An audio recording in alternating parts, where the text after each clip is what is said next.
What's going on, YouTube? It's your boy, Cam ATL. Shout out to the DFS squad.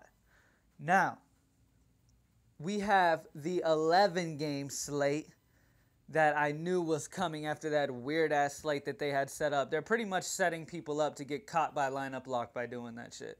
There was no reason. They might as well just kept that one game off the slate or just made it a one game slate or some shit. I don't know. But definitely not do what they did. They're pretty much setting people up to get caught up with lineup lock. So I did not send any NBA lineups out today because the last thing I wanted is to set a lineup for everybody and then fucking players in this second big slate end up fucking sitting. So this is for the 11 game NBA slate. Like the video down below. Subscribe to the channel if you haven't already, because I know you're going to love it, and I know you're going to want to see more of this amazingness. So if you subscribe to me and hit the little bell next to it, it'll notify you when I post all that cool shit like that. Information about the lineup subscriptions will be down below in the comment section. I'm doing MLB as well now, so for MLB, it'll be the same thing as basketball, except instead of 4 variations, it'll be 2 because it just takes a lot more work to set an MLB lineup. So you'll get 2 variation lineups for the $5 or the 2 variations for 5 days for the $20. Or you can do both sports for $30 and I'll still give the 4 variations for NBA to you and the 2 for baseball each day. All right, so the link to pay for the subscriptions will be right down below. Just slide a little bit down on the little bar to your right part of your computer. Just slide a little down. Make sure you click on that link and get it going. All right, guys. The moment you all came here for, man. The high five. Let's get it. At the point guard position, we got Russell Westbrook playing. I know I said never fade Westbrook. He is going to kill Milwaukee. Definitely have a few lineups with Russell in it. I'm not putting him in the high five, though. He's very expensive. You know me, guys. I don't like giving you the most obvious fucking player, especially at 13-5 like that. I mean, I have before, but when it's a small slate. It's an 11-game slate, so I'm not going to give you him as the play. I'm going to go a player that actually has been popular in the high five recently, and that's Rajon Rondo. He's just been playing lights out lately. He's going against a New York team that sucks against point guards. Derrick Rose is trash, and now Derrick Rose is out for the season, so he's having to deal with Chason Randall, which is even easier. Okay, I don't see how Randall is going to be able to stop anything. So Rondo is going to have a fantastic game here against New York. Carmelo Anthony is playing, so this game should end up staying close. This game could stay close right here in New York. I absolutely love Rajon Rondo at 7,100. He is the best value choice on the board. Him and Elfrid Payton are the 2 best value options at point guard. Okay, because Orlando is playing in Cleveland, I would prefer Rondo playing in New York than Payton playing in Cleveland. All right, I mean, it's a good matchup for Payton. Don't get me wrong. That's why I love him. Those are my 2 favorite options at point guard if I'm not spending up on Westbrook. All right.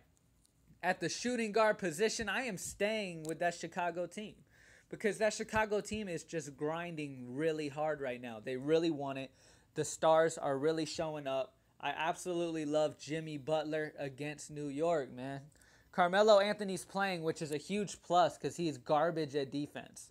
Okay? Like, I might even think twice if he wasn't playing. Like, if Carmelo wasn't playing, I would say, because Kuzmungus actually plays some aggressive, tight defense.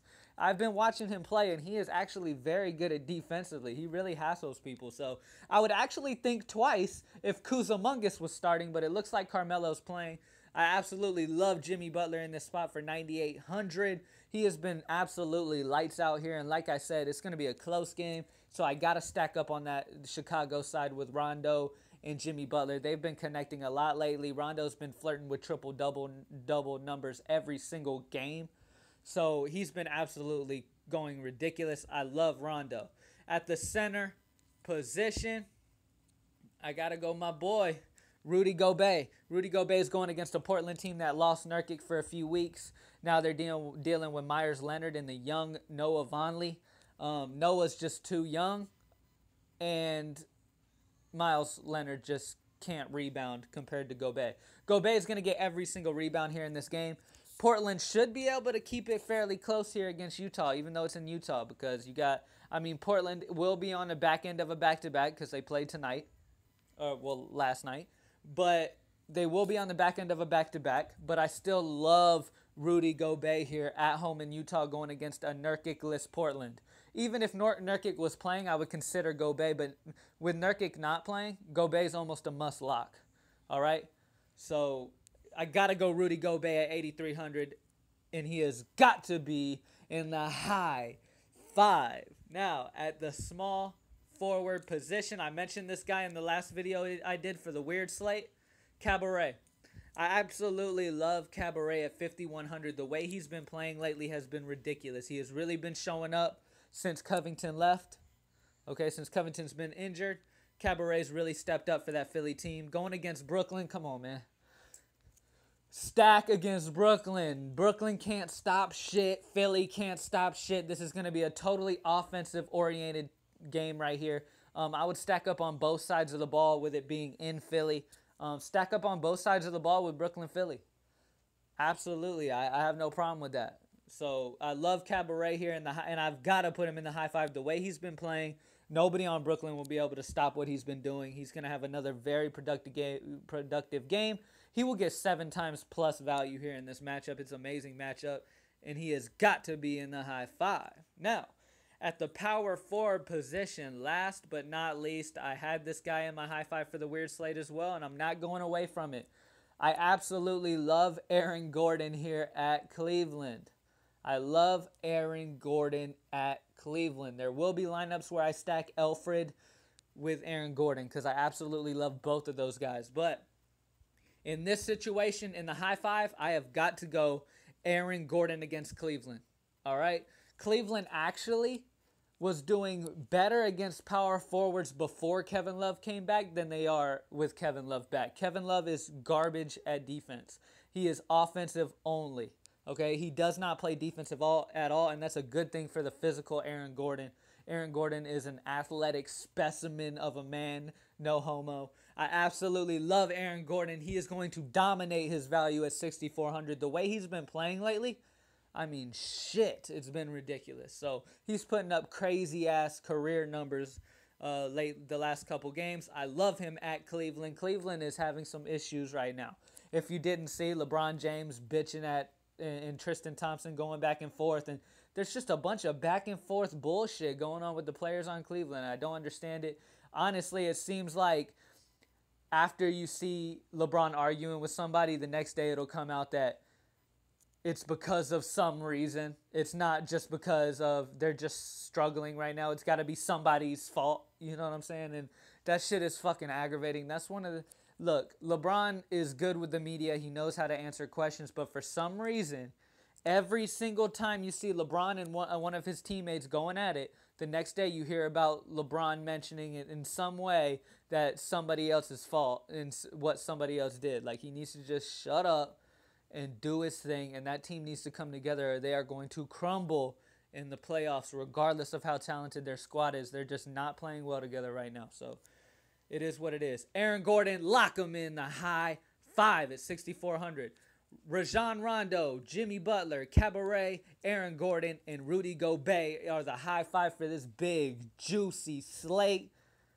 11 games tomorrow, man. I love it. I will be going live an hour before MLB and NBA start. They start around the same time tomorrow, so we're going to be covering both in the live. I might even do a 2-hour live. Comment down below if you want me to rock out a 2-hour live. All right, let me know. Like the video down below. And comment down below if you want me to rock a 2-hour live tomorrow. It's up to you guys. I'll do it if you want. If not, okay, fine, I won't. But I got to give you guys what you want. All right? Let's cover the bargain bin. At the point guard position, my favorite value play of the day at 4,200 is Matthew Dellavedova. He has been very solid the last few games with Brogdon out. Looks like Brogdon will also miss this game. Going up against OKC, who hasn't been the best against point guards. You would think they'd be very solid because Westbrook's a very physical defender. But Dellavedova has been playing fantastic. And only 4,200 for a starting point guard getting over 30 minutes. You've got to catch value. Dellavedova is a good player. He does his thing when he gets his time on the court. He also is very, very solid defensively. I mean, I've heard people saying, oh, Delladova's weak at defense, whatever, whatever. But I have seen Delladova firsthand be very good at defense. I don't know what everybody else is thinking, but in my point of view, Delladova is decent defensively. Now, obviously, he's not going to stop Russell Westbrook, but he's decent. Okay, so I love Delladova here against OKC at only 4,200. He is my favorite value play of the day at 4,200. All right, now, Tim Frazier, love him at home in New Orleans going against a fast-paced Denver. They've been starting him at shooting guard. Well, they've been starting him at point guard. Drew Holiday's been starting at shooting guard. I love the matchup here for Drew Holiday and Tim Frazier in this matchup here. Absolutely love it. All right. Pay attention because if Ron Baker starts at the point guard position, he's going to be a very good value play. Absolutely love him. Now, Rondo, like I've been telling you guys, is a decent defender. I don't care what you say. All right. But Baker's been very, very solid. And he's at home going against Chicago. I love Baker at 3,600 if he gets the start in this game. Absolutely love Dinwiddie, love Daylon Wright, and Chason Randall. I could go for a little Chason Randall too, depending on how many minutes he ends up getting. He's at 3,000 and he's beat value by 5 the last against Miami and against Boston. On the 31st, he didn't, but he only played 10 minutes. He should be back to about 20 to 23 minutes, right around there. And against Chicago, he should at least hit 20 Draftkings points. And at 3,000, that's a good, very good value. All right. Now, let's look at the center position. I always got to cover the big men. No homo. Sean Long, love him. Absolutely love him. I am not considering Myers Leonard here at 3,800. I do like Vonleh. Vonleh's going to be getting the start. Vonleh's going to be playing center a lot. So he's been getting a lot more minutes lately. So with Vonleh going against them, I really like Vonleh. He's a young guy, so the back-to-back really won't affect him. I absolutely love him. I love Gortat. I love Adams. I also love Cantor. Robin Lopez should do very good here against New York. Love him. Like I said, Vonleh, he's going against Gobert, but he's going to play so many minutes that he can hit value at only 4,000. All right. Papagiannis, I don't really like him. I don't really like him regardless of the minutes. I like Zaza Pachulia against Minnesota. I do think that'll be very solid. All right. Now, let's touch on one more. We're going to look at some forwards. Let's go down to the cheap guys. I love Gilchrist against Washington. Nick Stauskas, love him against Brooklyn. Absolutely love him. I do feel like this is going to be a Bogdanovich game right here. I think Bogdanovich has an amazing game here going against Charlotte. Obviously, like I put in the high five last time previously, I love Bradley Beal as well. Okay, I love Bradley Beal in this game too, but I love Bogdanovich as well at only 4,300. Absolutely love him. I like Roberson going against Milwaukee. Great matchup for him. Let's see what else we got here, guys. Let's look at what else we got here. That's about it. Value. I like LeVert. I do like LeVert, and I love Zipser. There you go. I love Zipser. I love LeVert. Not fucking with Temple. If P.J. Tucker, I heard something that P.J. Tucker might be missing the game. If he misses the game, Damari Carroll's going to get some extra minutes. And I love Damari Carroll at only 3,600 if P.J. Tucker's not playing. All right? Absolutely love it, guys. So keep an eye on that as well. And that's it, guys. Good luck with the slate. Good luck with this big-ass slate. Like the video down below. Comment down below if you want me to do a 2-hour live. We're going to cover MLB and NBA tomorrow. It's all up to you guys. Good luck to everybody, man. I appreciate you guys watching like always, man. I hope everybody crushes it tomorrow, gets that money. We have been owning MLB so far. Absolutely. I absolutely annihilate MLB, it seems like. So it's my thing. You know, it's just my thing. Like the video, subscribe to the channel if you haven't already. I appreciate you guys, and I'm out.